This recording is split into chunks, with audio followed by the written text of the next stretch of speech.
নবী মক্কা থেকে হিজরত করে যখন মদিনায় যায়, কোথায় যায়? আমি করব ওয়াজ, আপনারা দিবেন আওয়াজ ইমানের শক্তি দিয়া, পারবেন তো ইনশাআল্লাহ? নবীজি মক্কা থেকে হিজরত করে মদিনায় যায়, কোথায় যায়? হজ করতে যারা গেছেন, মক্কা থেকে মদিনা হলো প্রায় 450 কিলোমিটার। কত কিলোমিটার? আরে এটা তো এখনকার রাস্তা, আধুনিক রাস্তা, ঠিক না? অনেক ফ্লাইওভার করা হয়েছে, আধুনিক রাস্তা করা হয়েছে, পাথর কেটে কেটে রাস্তা বানানো হয়েছে। আপনি প্রাইভেট কারে যান, বাসে যান, 120-100 গাড়ি টানলে তাও প্রায় 4.5-5 ঘন্টা লাগে মদিনায় পৌঁছাতে। কিন্তু আল্লাহ নবীর জমানায় তেমন আধুনিক রাস্তাঘাট ছিল। তার মানে পাহাড়ের আঁকা বাঁকা পথ পার হয়ে গিয়েছেন নবীজি। তার মানে এখন 450 হলে ওই সময় 1000 কিলোমিটারের উপরে, ঠিক না? ঠিক আল্লাহর নবীকে নিয়ে হযরতে আবু বকর রাস্তা দিয়ে হেঁটে যায়, পাহাড়ি পথ হেঁটে যায়। পাথর দেখা দেখা নবীজিকে সালাম দেয়, আল্লাহু আকবার। সাইয়েদনা আবু বকর দেখেন পাথর নবীজিকে দেখা সালাম দেয়, আসসালামু আলাইকা ইয়া রাসূলুল্লাহ। গাছ নবীকে দেখা সালাম দেয়, আল্লাহু আকবার। নবীজি হাঁটতে হাঁটতে ক্লান্ত হয়ে গেছে। এ মুসলমান, এ যুবক, তোমাদের নবী, আমাদের নবী যে আমাদেরকে কতটা ভালোবাসে, আমাদের নবী যে আমাদের কতটা ভালোবাসে, এটা আল্লাহর কোরআন, আল্লাহ নিজে সাক্ষী দিয়েছেন, আল্লাহু আকবার। আজকে তুমি মেসির জন্য পাগল, আজকে তুমি নেইমারের জন্য পাগল, আজকে তুমি রোনাল্ডোর জন্য পাগল। আসলে তোমার যার জন্য পাগল হওয়ার কথা ছিল তার কথা তুমি একবারও মনে করলা না। আসলে তো তোমার পাগল হওয়ার কথা ছিল মদিনাওয়ালার জন্যে, ঠিক কি না বলেন? মদিনাওয়ালা আজও পর্যন্ত আমাদের জন্য কান্না করে, নবীজি আজও পর্যন্ত আমাদের জন্য কান্না করে। কেমন কান্না, কেমন কান্না, কেমন কান্না! আল্লাহ নবী আল্লাহকে ডাক দিয়ে বলে, আল্লাহ, আমার উম্মতকে ছাড়া আমি তোমার জান্নাতে যাব না। আল্লাহু আকবার। এমন দরদি নবী, এমন মায়ার নবী, ভালোবাসার নবী, আল্লাহর পয়গম্বর ডাক দিয়ে বলেন, আল্লাহ, হাসরের ময়দানে আমি আমার একটা উম্মত ছাড়াও তোমার জান্নাতে প্রবেশ করব না। আল্লাহু আকবার। আল্লাহ ডাক দিয়া বলে, হাবিব, আপনার যারা উম্মত হবে, আপনি যাদেরকে পছন্দ করবেন, আমি আল্লাহ তাদেরকে নিয়ে আপনাকে জান্নাতে যাওয়ার জন্য অনুমতি দিব। আল্লাহু আকবার। সেই দয়ার নবী, মায়ার নবী, রহমাতুল লিল আলামিন নবী আমার কেমন রহমতের ছিল, নবী আমার কেমন বরকতের ছিল মুসলমান, ভালো করে খেয়াল করেন। সাইয়েদনা আবু বকর দেখেন নবীজি হাঁটতে হাঁটতে নবীজি একেবারে দুর্বল হয়ে যাচ্ছে, নবীজি হাঁটতে হাঁটতে দুর্বল হয়ে যাচ্ছে। আবু বকর ডাক দিয়া বলেন, ওগো আল্লাহর নবী, আপনি কিছু মনে না করলে আপনি আমার কাঁধে ওঠেন। আল্লাহু আকবার। সাইয়েদনা আবু বকর ছিলেন নবীজির শ্বশুর। কি ছিলেন? কতক্ষণ? আম্মা জান আয়েশা রাদিয়াল্লাহু তাআলা আনহার বাবা, বয়সে বড়। বয়সে কি? কি সম্পর্ক, কি মধুর সম্পর্ক শ্বশুর আর জামাই। আল্লাহু আকবার। কি মধুর সম্পর্ক দুইজনের মাঝে। সাহাবীরা মাঝে মাঝে জিজ্ঞেস করতো, আবু বকর, কিছু মনে করবেন না, আপনি বড় নাকি নবীজি বড়? আসলে বয়স তো সাইয়েদনা আবু বকর বড়। কেমন নবীজির প্রতি ভালোবাসা! বলে, ভাই, নবীজি তো বড়, কিন্তু আমি একটু নবীজির আগে এসেছি। আর আমরা হইলে কি করতাম, এই বেটা বুঝস, আমি বেটা 10 বছরের বড়, হ্যাঁ তো আমার থেকে কত ছোট আছিল। বুঝেন নাই নবীর প্রতি কেমন ভালোবাসা? আল্লাহু আকবার। জোরে বলেন আল্লাহু আকবার। নবীও কিছু খায় নাই, আবু বকরও কিছু খায় না, দুইজনই ক্লান্ত। কারণ মক্কা থেকে হিজরত করে মদিনায় যাইতেছে পাহাড়ি পথ বেয়ে বেয়ে।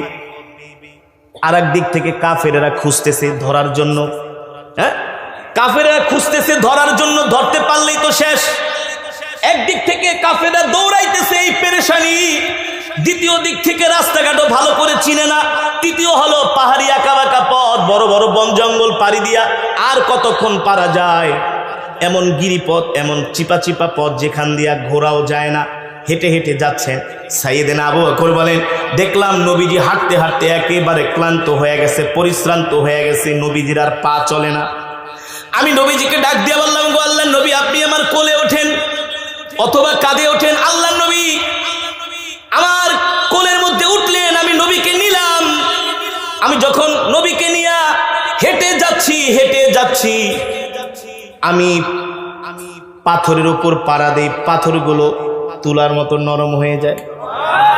আর জোরে বলেন সুবহানাল্লাহ। যখন আমি নবীকে অনেক দূর কোলে করে নিলাম, আমি ক্লান্ত হয়ে গেলাম। নবীজি বুঝতে পারলেন। এবার নবীজি বলেন, আবু বকর, এবার আপনি আমাকে আপনার কোল থেকে নামায় দেন। সাইয়েদনা আবু বকর বলেন, আমি নবীকে কোল থেকে নামায় দিলাম। এখন নবীজি হাঁটতেছে, আমিও হাঁটতেছি। এখন আমি পাথরের উপর পাড়া দেই, কিন্তু পাথর তোলার মতো নরম হয় না, পাথর পাথরের মতো শক্ত। আবার কিছুক্ষণ হাঁটার পরে আমি পরীক্ষা করব যে আসলে এতক্ষণ আমি নবীকে কোলে নেওয়ার সাথে সাথে পাথর তোলার মতো নরম হয়ে গেছে, এখন কেন নরম হয় না। আবার যখন আমি একটু পরে নবীজিকে আমার কোলের মধ্যে নিলাম, তখন ওই পাথর দেখি নবীজিকে কোলে নেওয়ার সাথে সাথে আবার ওই পাথরগুলো তোলার মতো নরম হয়ে যাচ্ছে। আল্লাহু আকবার। আমার আর বুঝতে বাকি রইল না, এটা আমার বরকতে না, আল্লাহর নবীর বরকতে পাথর পর্যন্ত আমাদের আরামের জন্য তোলার মতো নরম হয়ে গেছে। নবীজি হাঁটতে হাঁটতে ক্লান্ত হয়ে গেছেন। সাইয়েদনা আবু বকরকে বলে, আবু বকর, দেখো তো কোথাও বাড়িঘর আছে কিনা, কোথাও বাড়িঘরে যে একটু পানি ঠানি খাই। যেমন আগে তো এমন তারাশে আপনারা আসতেন সিরাজগঞ্জ থেকে, এমন রাস্তা ছিল না অনেক, আরো 10, 15, 20, 30 বছর আগে মানুষ হাইটা হাইটা আসতো, ঠিক না? বাড়িতে যায় পানি চাইতো, মা একটু পানি আসেনি, এক গ্লাস পানি দেন। আবার অনেক মানুষ গাছের নিতে জিরাইতো, একটু রেস্ট করতো, বিশ্রাম নিত, ঠিক না বলেন? ঠিক সাইয়েদনা আবু বকর আর আল্লাহর নবী মক্কা থেকে হিজরত করে মদিনায় যায়। আল্লাহর নবী ডাক দিয়া বলে, আবু বকর, দেখো কোনো বাড়িঘর দেখা যায় কিনা, ওই বাড়িঘরে যে একটু আশ্রয় নেই, একটু পানি খাই, আবার একটু জিরাই, একটু রেস্ট করি, বিশ্রাম নেই, তারপরে আবার হাঁটা শুরু করব। সাইয়েদনা আবু বকর তাকায়া অনেক দূরে দেখেন, ওগো আল্লাহর নবী একটা বাড়ি দেখা যায়। সাইয়েদনা আবু বকর বলে, ওগো আইয়ুহান নবী, ওগো নবী, উনজুর উনজুর উনজুর, তাকায় দেখেন, ওই যে একটা লোকালয় দেখা যায়, বাড়ি দেখা যায়, মনে হয় ওখানে কোনো ঘর আছে, কোনো বাড়ি আছে। আল্লাহর নবী বললেন, চলো চলো। আবু বকরকে নিয়ে হাঁটতে হাঁটতে দুইজনে আস্তে আস্তে করে ওই বাড়ির মধ্যে পৌঁছালেন। যে দেখেন বাড়ির মধ্যে ছোট্ট একটা ভাঙ্গা একটা কুঠুরি, ছোট্ট একটা ঘর, দরজা লাগানো। সাইয়েদনা আবু বকর যায় দরজার মধ্যে নক করলেন, দরজার মধ্যে নক করলেন আর বললেন, ইফতাহিল বাব, দরজাটা খুলে দাও। ঘর থেকে আওয়াজ আসলো, এ তোমরা কারা, তোমাদের কি পরিচয়? আবু বকর বললেন, আমরা মক্কা থেকে দুইজন লোক আসছি, আমরা মদিনায় যাব, আমরা ক্লান্ত পরিশ্রান্ত, তোমার বাড়িতে একটু বিশ্রাম নেওয়ার জন্য আসছি। ভিতর থেকে আওয়াজ আসে, শোনো শোনো, এই বাড়ির মালিক হলো আবু মাবাদ। নাম কি? এই বাড়ির মালিক হলো আবু মাবাদ, সে তো বাড়িতে নাই। আমার নাম হলো উম্মে মাবাদ, আমি তার স্ত্রী। আমি একা ঘরের মধ্যে কিভাবে দরজা খুলে দিই? তোমরা তো দুইজন পুরুষ আর আমি তো একা মহিলা, কিভাবে দরজা খুলে দেই? আবু বকর বলেন, আপনার দরজা খোলার দরকার নাই, আমরা দুইজন আগন্তুক ব্যক্তি আসছি আপনার বাড়িতে মেহমান হইয়া।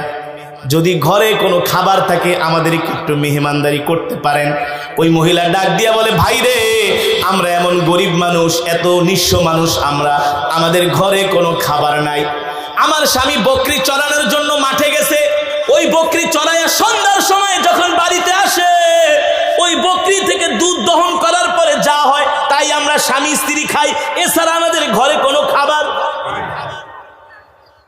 আল্লাহর নবী দেখতেছেন ওই বাড়ির মধ্যে একটা ছোট্ট একটা বকরি বাঁধা, ছোট্ট একটা বকরি বাঁধা।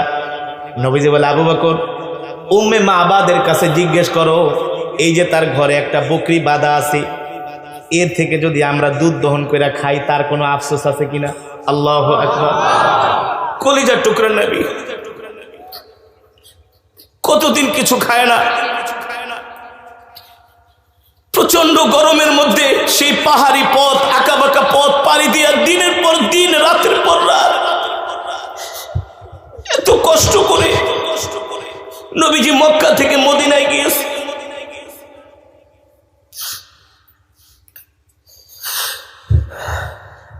নবীজি বললেন, আবু বকর, উম্মে মাবাদকে জিজ্ঞেস করো, তার বাড়িতে একটা বকরি আছে, এই বকরি থেকে যদি আমি দুধ দহন করি তার কোনো আফসোস আছে কিনা? সাইয়েদনা আবু বকর ডাক দিছে, ইয়া উম্মে মাবাদ, শোনো শোনো, এই যে তোমার উঠানের মধ্যে একটা বকরি বাঁধা, এই বকরি থেকে যদি আমরা দুধ দহন করি তাহলে তোমার কোনো আফসোস আছে কিনা? উম্মে মাবাদ হাসি দিয়া বলে, আরে আরে তোমরা কি বোকা নাকি? আমার উঠানে যে বকরিটা না, চলতে পারে না, প্রতিবন্ধী। বকরির মধ্যে অনেক অসুস্থ বকরি আছে না, পা খোড়া, হাঁটতে পারে না, অসুস্থ, দুধ দেয় না, খেতেও পারে না। বলে অসুস্থ বকরি, এই কারণে আমার স্বামী এটাকে মাঠেও নেয় না, ঘাসও খাওয়ায় না।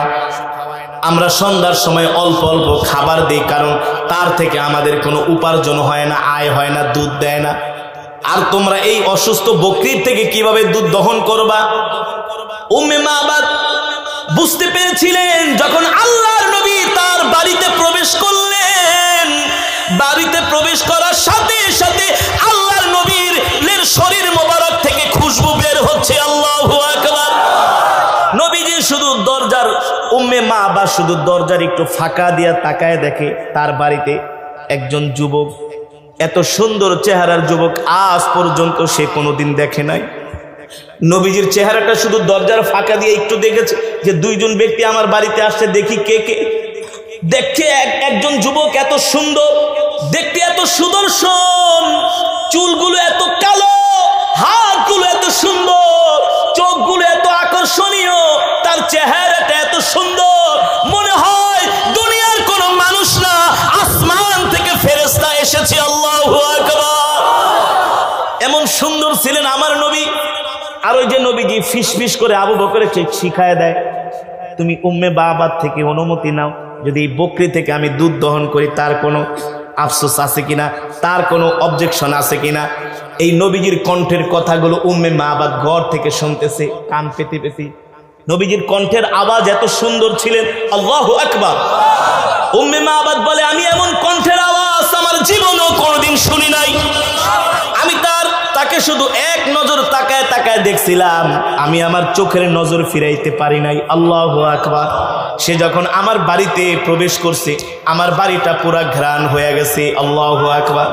এবার আবু বকর ডাক দিয়া বলেন, সিদ্দিক আকবর ডাক দিয়া বলেন, উম্মে মাবাদ, যদি আমরা তোমার বকরি থেকে দুধ দহন করতে পারি, তোমার কোনো অবজেকশন আছে কিনা, তুমি রাগ করবা কিনা? উম্মে মাবাদ হাসি দিয়া বলে, ইয়া আবু বকর, তুমি কি যে বলো, এই বকরি থেকে কোনোদিন দুধ দোয়ানো সম্ভব না। এটা অসুস্থ একটা বকরি, এটা অসুস্থ একটা, দেখো না বকরিটা শুয়ে আছে, দাঁড়াইতেও পারে না, ঝিমতেছে। আল্লাহর নবী হাসি দিয়া বলে, আবু বকর, তুমি তার থেকে অনুমতি নাও। অনেক সময় কিছু চাইলে ভয়, আরে আপনি ফলটা কিভাবে খাইবেন, এটা তো এখনো বাতি হয় নাই, পাকে নাই, বলে না, আপনি বলেন শুধু অনুমতি দাও, যা করার। পরে সে নিরুপায় হয়ে বলে, খাইতে পারবা না শুধু শুধু। ঠিক ওই মহিলাও বলে, এটা সম্ভব না, অসুস্থ। আরে যে খাওয়া খাইতে পারে না, হাঁটতে পারে না, প্রতিবন্ধী একটা ছাগল অসুস্থ, তার থেকে আবার দুধ তোমরা কিভাবে দহন করবে, আমার বুঝে আসে না। আল্লাহর নবী মুস্কে হাসি দিয়া বলে, আবু বকর, তুমি শুধু অনুমতি নাও। আবু বকর রাদিয়াল্লাহু তাআলা আনহু তিনবার বললেন, বোন, আপনি যদি অনুমতি দেন তাহলে ওই বকরি থেকে, অসুস্থ বকরি থেকে দুধ আমরা বের করব। আল্লাহু আকবার। এবার উম্মে মাবাদ বলে, ঠিক আছে, যাও, তোমাদের সাথে আর পারলাম না, দেখি তোমরা কিভাবে দুধ ওটার থেকে দহন করো, কিভাবে তোমরা দুধ বের করো। নবীজি হাসি দিয়া বলে, আবু বকর, উম্মে মাবাদকে বলো তার ঘর থেকে একটা পাত্র দেওয়ার জন্য। উম্মে মাবাদ প্রথম ছোট একটা পাত্র দিছে। কি উম্মে মাবাদকে এটা থেকে আবার দুধ দিবে নাকি? পাত্র দিয়া কি করবে? নবীজি বলে, এই পাত্রে হবে না, বড় পাত্র দিতে বলো। আল্লাহু আকবার। জোরে বলেন আল্লাহু আকবার। উম্মে মাবাদকে, আর ভাই আমি কোন বিপদে পড়লাম, এই পাত্র ছোট দুধই নাই, আবার বড় পাত্র দিয়ে কি করবে? আল্লাহ নবী বললেন, বড় পাত্র আনো, এই পাত্রে হবে না। সুবহানাল্লাহ। এবার বড় পাত্র দিলেন, একটা বালতির মতো মস্ক দিলেন, চামড়ার বড় মস্ক। আল্লাহ নবী সেই মস্কটা হাতে নিয়া বকরির কাছে গেলেন, যেতে যেতেই বকরি নবীকে সালাম দিয়া দাঁড়ায় গেছে। আরো জোরে বলেন সুবহানাল্লাহ। নবীজি শুধু বিসমিল্লাহ বইলা বকরির স্তনের মধ্যে হাত দিছে। আল্লাহু আকবার। হাত দেওয়ার সাথে সাথে ওই বকরির স্তনটা পুরা দুধে ভরপুর হয়ে গেছে, দুধে একেবারে টইটুম্বর হয়ে গেছে। বকরি ডাক দিয়া বলেন, ওগো আল্লাহর নবী, আমার কপাল ভালো, আবার খুশনসি, আপনার আমি দেখা পেয়েছি, আপনার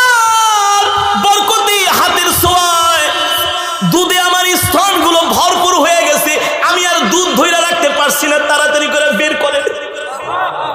বকরি নবীকে ডাক দিয়া বলেন, ওগো নবীজি, দুধে আমার স্তনগুলো ভরে যাচ্ছে, তাড়াতাড়ি করে আপনি দুধগুলো দহন করেন, আমার কষ্ট হচ্ছে। আল্লাহু আকবার।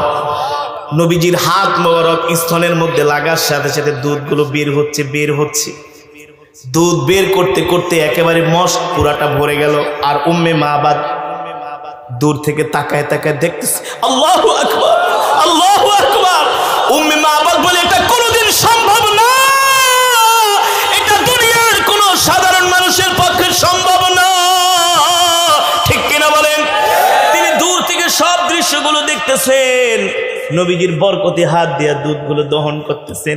আমার নবী রহমাতুল্লিল আলামিন একদিকে ছিলেন পৃথিবীর শ্রেষ্ঠ নেতা, শ্রেষ্ঠ নায়ক। ঠিক কিনা বলেন? শ্রেষ্ঠ সফল রাষ্ট্রনায়ক, সেই রাষ্ট্রনায়ক রহমাতুল্লিল আলামিন, দুজাহানের সরদার, নিজের হাত দিয়া বকরির দুধ দহন করতেছেন। উম্মে মাবাদ দেখতেছি, একেবারে দুধ বের করতে করতে মস্ক পুরা ভর্তি হয়ে গেল। এবার আল্লাহ নবী আবু বকরকে ডাক দিছে। দেখেন আমার নবী কত ভালো, আমার নবী কেমন নবী। আবু বকরকে ডাক দিছে, ডাক দেওয়া বলে, আবু বকর আপনি আগে খান। আবু বকর বলে, না ওগো আল্লাহ নবী, আপনি আগে খান, আপনি আমার চেয়ে ক্লান্ত, আপনি রহমাতুল্লিল আলামিন, আপনার আগে আমি খেতে পারবো না। আল্লাহ নবী বলে, না না না আবু বকর আপনি আগে খান। নবীজি সাল্লাল্লাহু আলাইহি ওয়াসাল্লাম আবু বকরকে আগে খেতে বললেন। সিদ্দিক আকবর রাদিয়াল্লাহু তাআলা আনহু, হযরত আবু বকর নিজে দুধ পান করলেন, এবার আল্লাহর নবীকে দিলেন। নবীজিও দুধ পান করলেন। দুধ পান করার পরে আবু বকরের হাতে দিলেন, বললেন, আবু বকর দেখেন তো দুধের অবস্থা কি। আবু বকর ডাক দিয়ে বলো, গো আল্লাহর নবী, ওগো আল্লাহর নবী রহমাতুল্লিল আলামিন, মস্কের মধ্যে দুধ যতটুক ছিল ততটুকুই আছে, এক ফোঁটাও কমে নাই। নবীজি বলেন, এবার যাও উম্মে মাবাদকে দুধের পাতিলাটা দিয়ে আসো। এবার দুধের এই মস্কা ধরে উম্মে মাবাদের ঘরে নিয়ে গেলেন। উম্মে মাবাদ তো আজীব, আশ্চর্য তো হওয়ার এই কথা। ঠিক কেন বলেন? উম্মে মাবাদ যখন আবু বকর রাদিয়াল্লাহু তাআলা আনহু দুধের মস্কা উম্মে মাবাদের হাতে দিলেন, আর বললেন, নেন দুধগুলো আপনিও খাবেন, আপনার স্বামীকেও খাওয়াবেন। ঠিক আছে, আপনাকে আমরা কষ্ট দিলাম, আমরা এবার চলে যাই আমাদের জায়গায়। উম্মে মাবাদ বলেন, আমার কাছে যখন দুধের মস্কা দিল, আমি আবু বকর আর আল্লাহর নবীর দুইজনের দিকে আমি তাকায় রইলাম। হায় রে, এত ভালো মানুষ, এত সুন্দর চেহারার মানুষ আজ পর্যন্ত কোনোদিন আমার নজরে পড়ে নাই। তারা যখন বাড়ি থেকে বের হয়ে গেলেন, আমিও তাদের পিছু নিলাম। আমি আমার বাড়ির আঙ্গিনায় যতক্ষণ দাঁড়ায় ছিলাম, দেখি আল্লাহর নবীর খুশবুর ঘ্রাণে আমার পুরা বাড়িটা ঘ্রাণ হয়ে গেছে। আল্লাহু আকবার। আর নবীজি মদিনার দিকে হেঁটে হেঁটে যাচ্ছেন। আবু বকর আর আল্লাহর নবী মিলে, নবীজি যেই দিক দিয়া যায় সেই দিক দিয়া আকাশের মেঘমালা আমার নবীকে ছায়া দেয়। মরুভূমির সব জায়গায় রৌদ্র, কিন্তু আমার নবী যেই জায়গা দিয়ে হাঁটে ওই জায়গায় কোনো রোদ নাই। আকাশের মেঘগুলো আমার নবীকে ছায়া দেয়। আল্লাহু আকবার। কেনই বা ছায়া দিব না?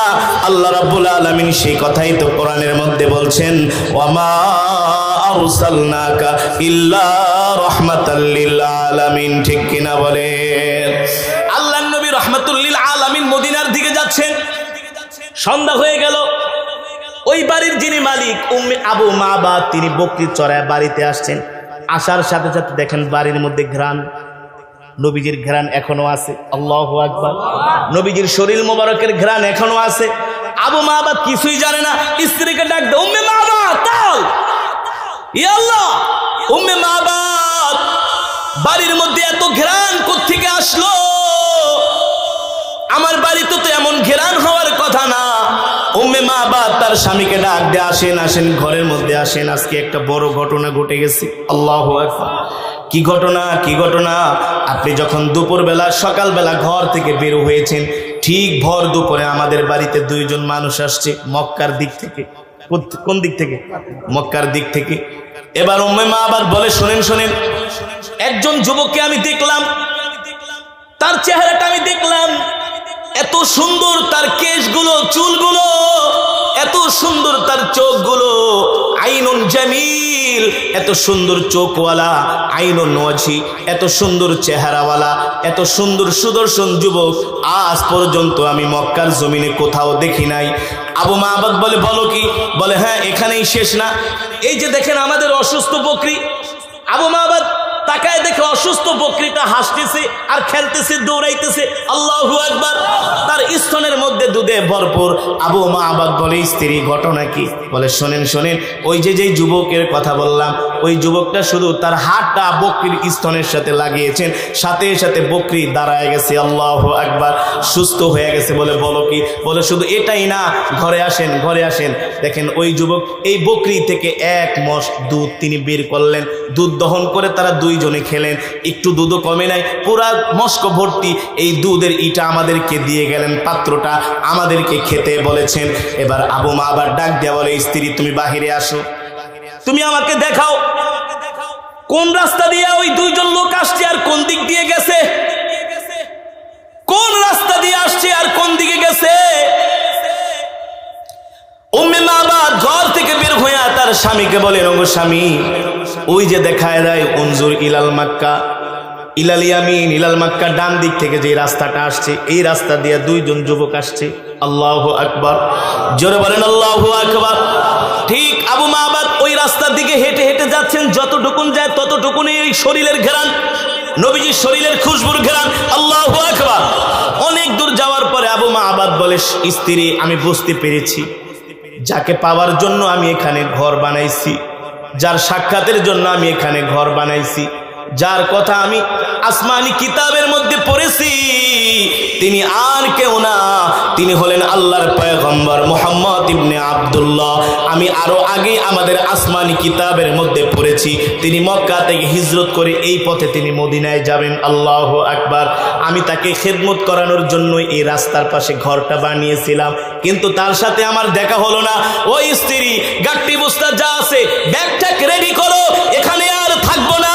এখানে এসেছিলেন আল্লাহর নবী মুহাম্মদুর রাসূলুল্লাহ সাল্লাল্লাহু আলাইহি ওয়াসাল্লাম। তিনি মক্কা থেকে হিজরত করে মদিনায় যাচ্ছেন। তিনি দুনিয়ার কোনো সাধারণ মানুষ না, তিনি হলেন রাহমাতুল লিল আলামিন। ওই স্ত্রী, চলো চলো চলো চলো, ওই নবীকে পাওয়ার জন্য আমরাও মদিনায় চলে যাই। আল্লাহু আকবার। সেই নবীর কথাই আল্লাহ কোরআনের মধ্যে বলছেন। নবী মক্কা থেকে হিজরত করে মদিনায় গেলেন। কোথায় গেলেন? নবীজি মক্কা থেকে হিজরত করে মদিনায় গেলেন। অনেক সাহাবীরা আগেই হিজরত করে মক্কা থেকে মদিনায় চলে গেছেন।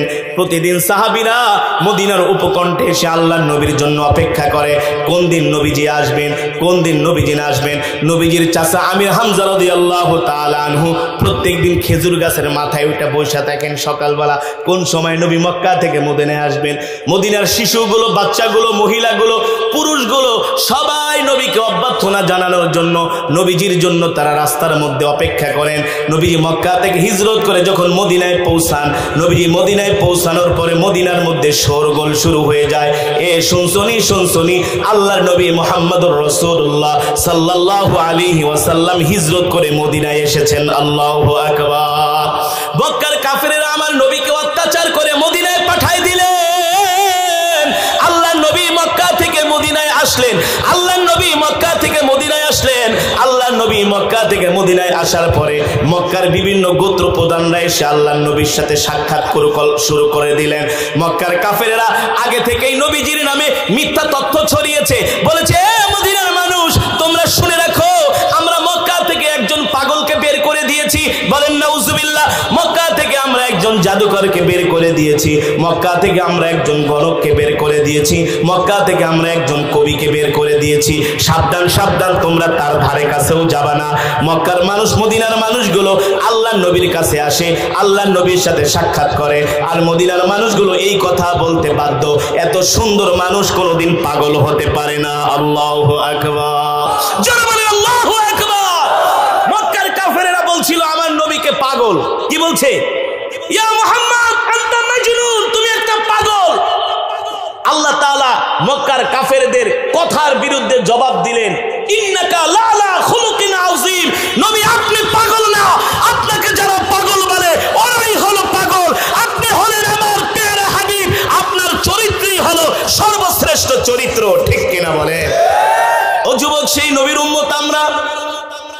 ওই নবীর সুপারিশ ছাড়া কেউ জান্নাতে যেতে পারবে না। ওই নবী যার জন্য সুপারিশ করবে না সে জান্নাতে যেতে পারবে না।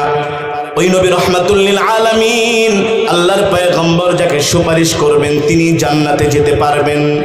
দো জাহানের বাদশাহ রহমাতুল লিল আলামিন, এমনকি জান্নাতের চাবিও থাকবো আল্লাহর নবীর হাতে। আল্লাহু আকবার। সেই কথাই আল্লাহ কোরআনে বলছেন, লাকাদ জাআকুম রাসূলুম মিন আনফুসিকুম আজিজুন আলাইহি মা আনিতুম হারিসুন আলাইকুম বিল মুমিনিনা রাউফুর রহিম। আল্লাহ রাব্বুল আলামিন বলে, হে দুনিয়ার মানুষ, তোমাদের মধ্য থেকে আমি আল্লাহ তোমাদের জন্য এমন একজন নবী পাঠিয়েছি, তোমাদের মধ্য থেকে আমি আল্লাহ তোমাদের জন্য এমন একজন রাসূল পাঠিয়েছি, যেই নবী যেই রাসূল কিনা তার জীবনের চাইতেও তোমাদেরকে ভালোবাসি। আল্লাহু আকবার। নবীজি তার জীবনের চাইতেও আমাদেরকে ভালোবাসে। আর জোরে বলেন সুবহানাল্লাহ। নবী হলো উম্মতের পাগল, উম্মতের কান্ডারি যুবক। আল্লাহ কোরআনে বলছেন, কুল আতিউল্লাহ ওয়া আতিউর রাসূল। সাবধান নবী, আপনি বলে দেন দুনিয়ার মানুষগুলো আনুগত্য করবে আল্লাহর নবীর। কার আনুগত্য করবে? আল্লাহর নবীর আনুগত্য করবে। আল্লাহর নবীর আনুগত্য না করলে, আল্লাহর নবীকে নিজের জীবনের চাইতে ভালো না বাসলে সে কখনো ঈমানদার মুমিন হতে পারবে না।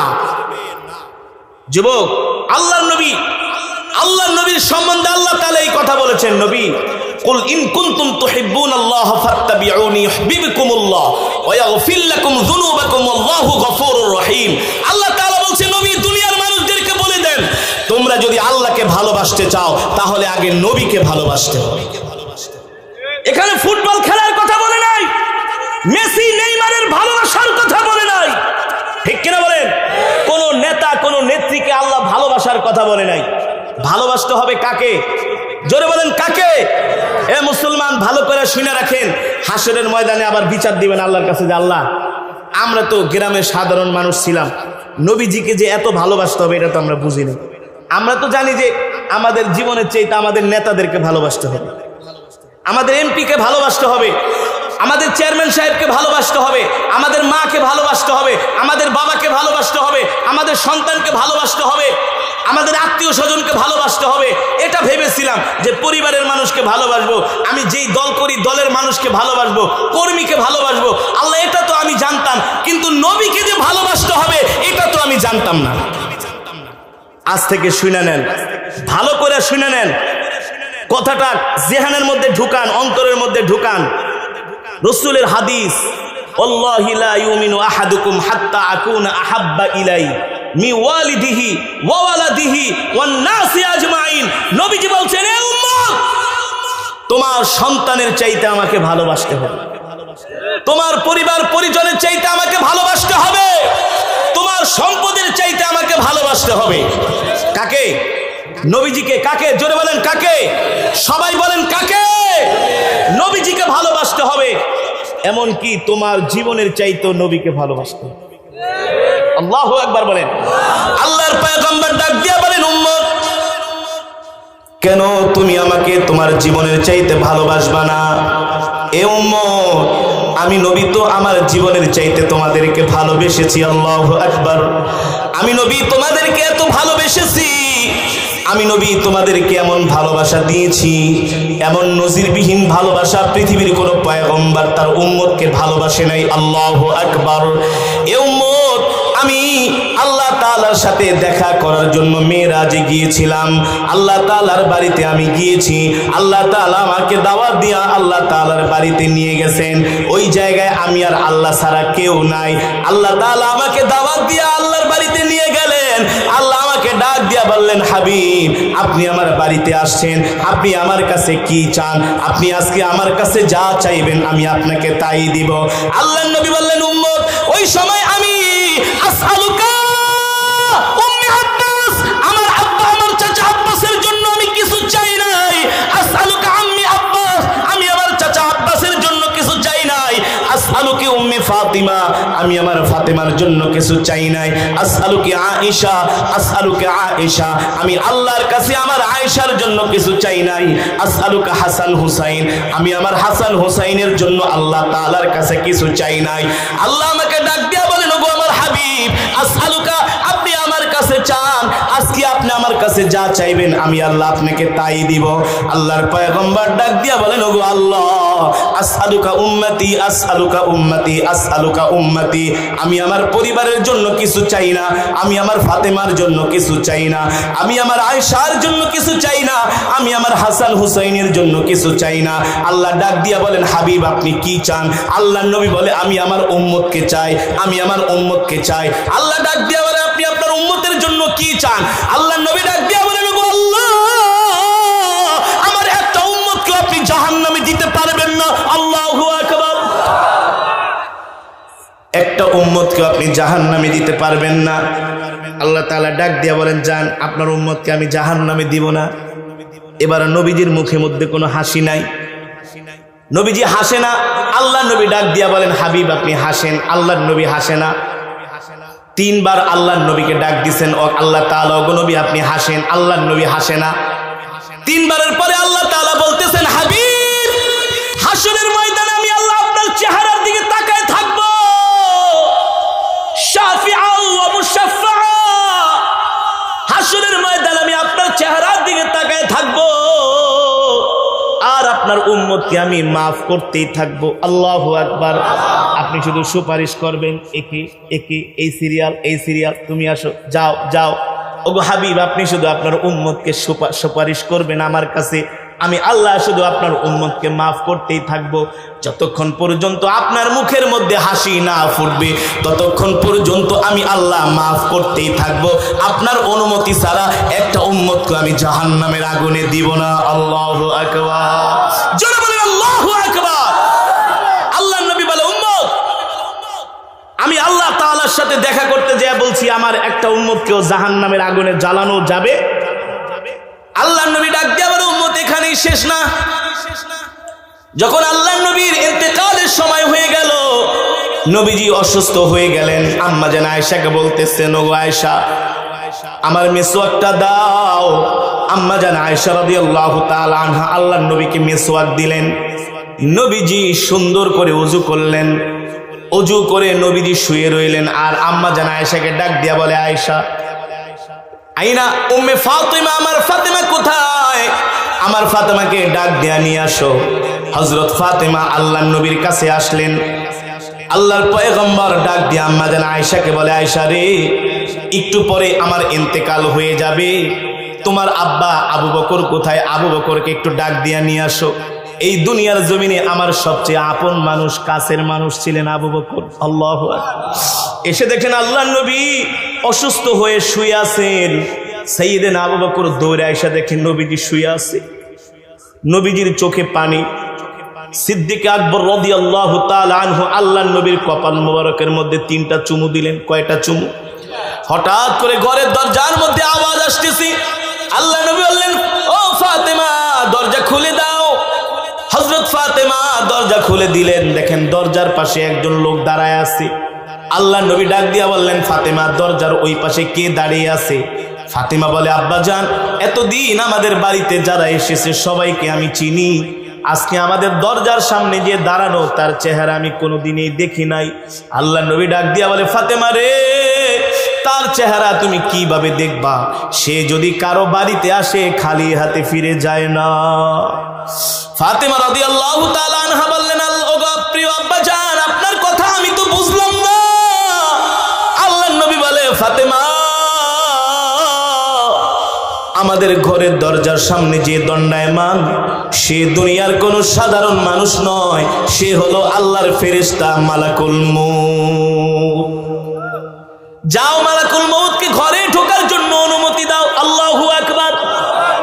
মালাকুল মউত আজরাইলকে ঘরে ঢোকার অনুমতি আল্লাহর নবী দিলেন। অনুমতি না দেওয়ার আগ পর্যন্ত ঘরেও ঢুকতে পারে নাই। আল্লাহু আকবার। কেমন ছিলেন দোজাহানের বাদশা রহমাতুল লিল আলামিন। আরে যুবক, মান তাশাব্বাহা বিকওমিন ফাহুয়া মিনহুম। যার অনুমতি ছাড়া আজরাইল ঘরে ঢুকতে পারে না, যার অনুমতি ছাড়া আল্লাহ কাউকে জাহান্নামেও দিবে না। অথচ ওই নবীকে তুমি ভালোবাসো না, ভালোবাসো মেসি আর নেইমারকে, যারা হল ইহুদি আর খ্রিস্টান, যারা যাবে জাহান্নামে। ঠিক কিনা বলেন? কি জবাব দিবি যুবক? কি জবাব দিবি হাসরের ময়দানে? কি জবাব দিবি? আল্লাহর নবী যখন জিজ্ঞেস করবে, উম্মত, তোর চেহারার মধ্যে তো আমার কোনো আমার কোনো রং পাওয়া যায় না। ঠিক না বলেন? তোর গায়ে ছিল মেসির গেঞ্জি, নেইমারের গেঞ্জি, রোনাল্ডোর গেঞ্জি, তোর চুলের কাটিং হলো মেসি আর নেইমারের। কথা বল। যার জন্য তুই লক্ষ লক্ষ টাকা খরচ করছস, রাত্রেবেলা নির্ঘুম থেকে খেলা দেখছস, আজকে হাসনের ময়দানে আসছস তুই আমার উম্মত পরিচয় দিতে। কই উম্মতের কিছুই তো তোর 3.5 হাত বডির মধ্যে নাই। ঠিক না বলে? অথচ যুবক, আল্লাহ নবীর অনুমতি ছাড়া আজরাইল ঘরে ঢুকতে পারে না। নবীজি মালাকুল মউত আজরাইলকে অনুমতি দিলেন। আজরাইল আসলো। আয়েশা আজরাইল সালাম দিছে, আসসালামু আলাইকা ইয়া রাসূলুল্লাহ। ওগো আল্লাহর নবী, আল্লাহ তাআলার পক্ষ থেকে আপনাকে সালাম। আল্লাহ তাআলা আপনার জন্য অপেক্ষা করছেন। যদি অনুমতি দেন আপনার জানটা কবজ করব, অনুমতি না দিলে খালি হাতেই ফিরে যাব। আল্লাহু আকবার। রাহমাতুল লিল আলামিন ডাক দিয়া বলে, আইনা আখি জিবরাইল, এ মালাকুল মউত, জান কবজ করতে আসছো ঠিক আছে, কিন্তু জিবরাইল কোথায়? হুয়া ফিস সামাইল উলা, সে প্রথম আসমানে। আল্লাহর নবী রাহমাতুল লিল আলামিন বললেন, তুমি আমার জান কবজ করবা, অনুমতি দিলেই তো জানটা নিয়ে যাবা, কিন্তু ততক্ষণ পর্যন্ত আমি নবী জান কবজ করার অনুমতি দিব না যতক্ষণ পর্যন্ত আমি আল্লাহ তাআলার সাথে একটা কথা না বলতে পারবো। আল্লাহু আকবার। এই কথা শুনেই জিবরাইল আলাইহিস সালাম তার ডানা ঝাপটায়া, পাখা ঝাপটায়া আল্লাহর নবীর সামনে মুহূর্তে হাজির হয়ে গেছে। আর আস্তে কোন সুবহানাল্লাহ। আল্লাহর নবীর চোখে পানি, জিবরাইলের চোখেও পানি। নবীজি ডাক দিয়া বলে, আইনা আখি জিবরাইল, ও ভাই জিবরাইল, লিমা তাবকি, তুমি কান্না করো কেন? জিবরাইল ডাক দিয়া বলে, আপনি কান্না করেন কেন? আল্লাহর পয়গম্বর বলে, জিবরাইল, মালাকুল মউত আমার সামনে এসে হাজির হয়ে গেছে, অনুমতি দিলে জানটা কবজ করে নিয়ে যাবে, কিন্তু আমি তো ততক্ষণ পর্যন্ত আমার জান কবজ করার অনুমতি দিব না যতক্ষণ পর্যন্ত আল্লাহ তাআলার সাথে আমি একটা কথা বলতে না পারবো। আল্লাহু আকবার। নবীজির তো আর ক্ষমতা নাই সরাসরি আল্লাহ তাআলার সাথে যে কথা বলার। নবীজির কাছে তো আল্লাহ তাআলা ওহী পাঠান, জিবরাইল পাঠায়। ওমা ইয়ানতিকু আনিল হাওয়া ইন হুয়া ইল্লা ওয়াহয়ু ইউহা। আল্লাহ তাআলা বলে, নবী, আমি আল্লাহ আপনাকে ওহী দিয়া যা জানাই তাই আপনি জানেন, ওহীর মাধ্যমে আপনাকে যা শোনাই তাই আপনি শোনেন। এবার জিবরাইলের চোখে পানি। আল্লাহ নবী বলে, কান্দো কেন? জিবরাইল আলাইহিস সালাম বলে, আপনি কান্না করেন কেন? আল্লাহর পয়গম্বর বলে, আমি তো কান্দি আমার উম্মতের জন্য। বিশ্বাস করেন, আজকে সারা পৃথিবীতে মুসলমান মার খায়। আজকে সারা পৃথিবীতে মুসলমানদের কোনো অভিভাবক নাই। আল্লাহর নবী যদি বেঁচে থাকতেন একটা মুসলমানের গায়েও কাফেরেরা হাত দিতে পারতো না। আল্লাহর নবী যতদিন বেঁচে ছিলেন একটা মুসলমানের গায়েও কোনোদিন কাফেরেরা হাত দিতে পারে নাই। নবীজি উম্মতকে, নবীজি সাহাবীদেরকে এত ভালোবেসেছেন। আল্লাহু আকবার। আল্লাহর পয়গম্বর ডাক দিয়া বলে, জিবরাইল, তুমি কাঁদো কেন? জিবরাইল বলে, গো আল্লাহর নবী, আপনি এমন একজন পয়গম্বর, আমি আল্লাহর একজন বিশেষ ফেরেশতা হওয়ার কারণে আমি আপনার কাছে একবার, দুইবার, তিনবার না, আমি কত নবীদের কাছে 2 বার, 4 বার, 5 বার, 10 বার, 100 বার, 80 বার গেছি, কিন্তু আপনি এমন একজন নবী, আপনি আল্লাহর এমন একজন হাবিব, এমন একজন পয়গম্বর, আপনার এত মর্যাদা, আপনার এত সম্মান, আপনার কাছে আমি জিবরাইল 1 বার 2 বার না, 1000 বার, 2000 বার, 3000 বার, 4000 বার, 5000 বার না, আমি আপনার কাছে জিবরাইল 24000 বার ওহী নিয়ে এসেছি। আমার নবীর কাছে জিবরাইল 24000 বার ওহী নিয়ে আসছে। আল্লাহু আকবার। জিবরাইল বলে, আপনি জিহাদের ময়দানে, আমিও জিহাদের ময়দানে, আপনি হেরা গুহায়, আমিও হেরা গুহায়। আল্লাহু আকবার। আপনি মরুভূমিতে, আমিও মরুভূমিতে, আপনি রান্নাঘরে, আমিও রান্নাঘরে, আপনি বেডরুমে, আমিও বেডরুমে। আল্লাহু আকবার। আপনি যেখানে, আমিও সেখানে, আপনার কাছে আমি 24000 বার ওহী নিয়ে আসছি। আজকে আপনার ইন্তেকাল হয়ে যাবে, আপনার সাথে আমার আর দেখা হবে না, এই কষ্ট আমি জিবরাইল সইতে পারি না। আল্লাহু আকবার। নবীজি বলে, ও জিবরাইল, আমি তো কান্না করি আমার উম্মতের জন্য। জিবরাইল ডাক দিয়া বলে, আপনার উম্মতের আবার কি হইল? যা চাইছেন আল্লাহ তো সবই দিছে, আপনার উম্মতের জন্য। না, আরেকটা বাকি আছে। বলে, কি বাকি আছে? যেমন মানুষ ইন্তেকালের সময় বইলা যায়, ওই স্ত্রী এই ঘরটা তোমাকে দিয়া গেলাম, ওই জায়গাটা আমার ছোট ছেলেটাকে দিয়ে গেলাম, ওই বাড়িটা তিন মেয়েকে দিয়ে গেলাম, আমার সন্তানগুলাকে একটু ডাক দাও, তাদেরকে একটু দেখা রাখো। বলে কি বলে না? ওসিয়ত করে কি করে না? আল্লাহ নবী কি ওসিয়ত করলেন? আল্লাহ নবী কি বলে গেলেন? জিবরাইল, আল্লাহর সাথে এখনো একটা কথা বলা বাকি রয়ে গেছে। আমার উম্মত তো গুনাহ করবে, যাতে আমার আল্লাহ আমার উম্মতের উপরে রাগ করে যাতে আমার উম্মতকে ধ্বংস কইরা না দেয়, যাতে আমার উম্মত গুলাকে আমার আল্লাহ দেখা রাখে। এই কথাটাই আমি আল্লাহ তাআলাকে বলতে চাই শেষবারের মতো। আল্লাহ তাআলার কাছে আরশে আজিমে জিবরাইল পৌঁছে গেলেন। জিবরাইলের চোখে পানি। আল্লাহ ডাক দিয়ে বলে, জিবরাইল, আমি তো আমার হাবিবের জন্য অপেক্ষা করতেছি, আমার হাবিব কেন দেরি করে? জিবরাইল ডাক দিয়ে বলে, আল্লাহ, যতক্ষণ পর্যন্ত আপনি আপনার হাবিবের একটা কথার উত্তর না দিবেন ততক্ষণ পর্যন্ত আপনার হাবিব জান কবজ করার অনুমতি দিবে না। আল্লাহ ডাক দিয়ে বলে, হে জিবরাইল, আমি তো আমার বন্ধুর কোনো মনের আশা অপূর্ণ রাখি নাই, আমার হাবিব আমার কাছে যা চেয়েছে আমি তাই দিয়ে দিয়েছি। আল্লাহ তাআলা ডাক দিয়ে বলে, হে জিবরাইল, আমার হাবিব কি চায়? আমার হাবিব আমার কাছে কি চায়? জিবরাইল বলে, গো আল্লাহ, আপনার হাবিবের ইন্তেকালের পরে আপনার হাবিবের এতিম উম্মতকে কে দেখে রাখবে? আল্লাহু আকবার। আল্লাহ তাআলা বলে, যাও যাও জিবরাইল, আমার হাবিবকে বলে দাও আমার হাবিবের ইন্তেকালের পরে স্বয়ং আমি আল্লাহ তার উম্মতের খবরদারি করব। আল্লাহু আকবার, আল্লাহু আকবার। এবার জিবরাইল হাসতে হাসতে আসছে। নবীজি, কান্না করেন না, কান্না থামান, আপনার জন্য সুখবর আছে। কি সুখবর? আপনি যে উম্মতের জন্য এত কান্না করেন, যে উম্মতের জন্য আপনি সব সময় পেরেশান থাকেন, চিন্তা করেন যে আপনার ইন্তেকালের পরে আপনার এতিম উম্মতের কি হবে, আল্লাহ নিজে বলছেন আপনার এতিম উম্মতকে আল্লাহ তাআলা নিজে দেখে রাখবেন। আল্লাহু আকবার, জোরে বলেন আল্লাহু আকবার। এ ভাই, আল্লাহ যদি আমাদের দেখে না রাখতেন, আমরা যখন বিদেশ সফর করি আসমানে ঝড় ওঠে। কি ওঠে? ঝড় ওঠার সাথে সাথে একটা লাল বাতি জ্বলে ওঠে। বিমানের যে ক্রু থাকে সে বলে, ladies and gentleman, weather is very very, হ্যাঁ, খুব বাইরে খুব ওয়েদার ভেরি ভেরি, মানে সমস্যা, আপনারা তাড়াতাড়ি করে সিট বেল্ট লাগান। কি লাগান? বলে যে বাহিরে ওয়েদার খুব খারাপ, তাড়াতাড়ি করে সিট বেল্ট লাগান। বাহিরের ওয়েদার একেবারেই খারাপ, স্ক্রিনে উঠতে থাকে যে টেম্পারেচার কত আছে, কত বাতাসের গতিবেগ, দেখে বিমানটা এদিক এদিক করতেছে, নিচে যায় উপরে ওঠে, নিচে যায় উপরে ওঠে।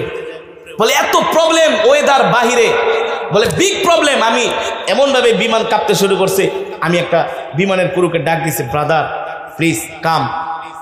আমি বলতেছি weather is problem. Brother, weather is big problem. শুধু আল্লাহর নাম ডাকো, আল্লাহর নাম ডাকো। ওই সময় দেখতেছি যারা হিন্দু হেরাও আল্লাহর নাম শুরু করে দিচ্ছে, মানুষ বমি করে দিতেছে। যখন টারবুলেন্স শুরু হয়, বিমানটা যখন ভাইব্রেশন শুরু হয়, হেলতে দেলতে শুরু করে, ওই সময় মানুষকে বাঁচানোর কারো ক্ষমতা আছে? ক্ষমতা কার? জোরে বলেন কার? সমুদ্রের মধ্যে দিয়া জাহাজ যায়, লঞ্চ যায়, যখন ঢেউ ওঠে, পৃথিবীর মানুষের কোনো বাঁচানোর ক্ষমতা নাই। ক্ষমতা কার?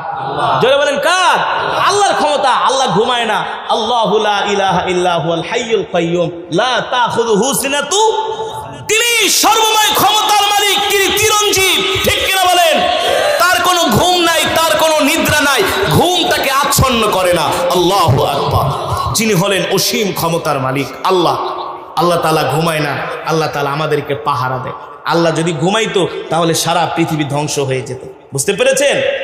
আল্লাহ নবীর কাছে জিবরাইল আসলেন, নবীজি আপনি চিন্তা করেন না, আপনার উম্মতকে আল্লাহ তাআলা নিজে দেখা রাখবেন। আল্লাহু আকবার, জোরে বলেন আল্লাহু আকবার। আল্লাহ নবী ডাক দিয়া বলে, উম্মত রে, তোদেরকে আমি কত ভালোবেসেছি। মেরাজে যে আমি তোদেরকে ভুলি নাই, যেখানে গিয়েছি তোদের জন্য দোয়া করছি। উম্মত, ইন্তেকালের সময়ও আমি নবী আমার আয়েশার কথা বলি নাই, আমার ফাতেমার কথা বলি নাই, আমার হাসান হুসাইনের কথা বলি নাই। নবীজি ইন্তেকালের সময় শুধু উম্মতি উম্মতি উম্মতি। আর আমরা এমন গরু খাওয়া মুসলমান হয়ে গেছি, ভুলেও কোনোদিন এমন মুসলমান আছে নবীজির নামে একদিন দুরূদ শরীফও পড়ে না। ঠিক না? একজন একটা বারের জন্য যে আরে নবী এত ভালোবাসছে, আরে এমন মুসলমান আছে আমি দেখেছি নবীজির নামটাই ঠিক মতো কইতে পারে না, নবীজির নামটাও বলতে পারে না। আর যদি জিগাই জিজ্ঞেস করি যদি ভারতে কয়জন নায়ক আছে, দেখবেন সিরিয়াল বলে দিবে। যদি জিজ্ঞেস করি ভারতে কয়জন গায়ক আছে, একেবারে সিরিয়াল সহকারে বলে দিবে। বাংলাদেশে কয়জন খেলোয়াড় আছে, সবার নাম বলে দিবে। কয়জন নায়ক মরে গেছে, ওইটাও বলে দিবে, আমার প্রিয় নায়ক মরে গেছে। কিন্তু এটা বলে না যে আমার প্রিয় নবী ইন্তেকাল করেছেন। ঠিক কিনা বলেন? আমরা এমন মুসলমান হয়ে গেছি, আসলে নবীকে ভালোবাসা দরকার। আমরা নবীজিকে জীবন দিয়ে ভালোবাসি না। আর যাদেরকে ভালোবাসলে জাহান্নামে যেতে হবে তাদেরকে আমরা ভালোবাসি। ঠিক কিনা বলেন? তাদের জন্য একটা মাস না ঘুমায় খেলা দেখছো। মুসলমান যুবক, এখনো সময় আছে। আজকের মাহফিল থেকে তওবা করো যে জীবনে আর কোনোদিন এই চোখ দিয়ে হারাম জিনিস দেখবো না। ওইসব ফুটবল খেলা দেখা মুসলমানের কোনো লাভ নাই। আছে? আপনি কি আল্লাহর চেয়ে বেশি বুঝেন? কথা কন না। আমরা কি আল্লাহর চেয়ে বেশি বুঝি? আরো জোরে বলেন। আওয়াজ হয় নাই, আরো জোরে বলেন। যেটা জোরে বলবো না বুঝতে হবে ওটা মনে হয় আল্লাহর চেয়ে বেশি বুঝি। আর আল্লাহর চেয়ে বেশি বোঝার তো ধ্বংস ছাড়া উপায় নেই। আমরা কি আল্লাহর চেয়ে বেশি বুঝি? বেশি বোঝেন কে? জানেন কে? সব খবর রাখেন কে? কে? ওই আল্লাহ এই কোরআনে বলতেছেন। এই কোরআনে বলতেছেন কি? ইয়া আইয়ুহাল্লাযীনা আমানু লা তাত্তাখিযুল ইয়াহুদা ওয়ান নাসারা আউলিয়া বা'দুহুম আউলিয়াউ বা'দ। আল্লাহ বলতেছেন, এই দুনিয়ার মানুষ, এই মেসি, নেইমার, ঠেইমার, গোরাডিম, আমেরিকা, জার্মান, জাপান, ভারত, ঠারত এসব কোনোদিন তোমাদের বন্ধু না। ইহুদি খ্রিস্টানরা হলো তোমাদের শত্রু।